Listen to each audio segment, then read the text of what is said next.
15 अगस्त 1947 यौम आज़ादी।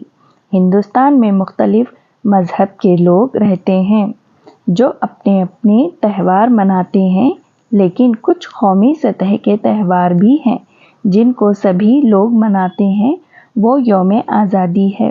15 अगस्त का दिन भी एक कौमी त्यौहार है। 15 अगस्त को हम सब यौम आज़ादी मनाते हैं।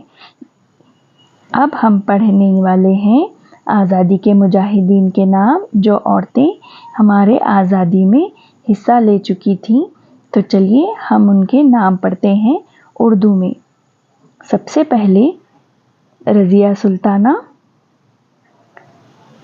रानी लक्ष्मीबाई, कट्टूर चिन्नम्मा, अरुणा आसिफ अली, बेगम हज़रत महल, सरोजनी नायडू, आबदी बानो बेगम, कमला देवी चट्टोपाध्याय, हाजरा बेगम, कमला नेहरू।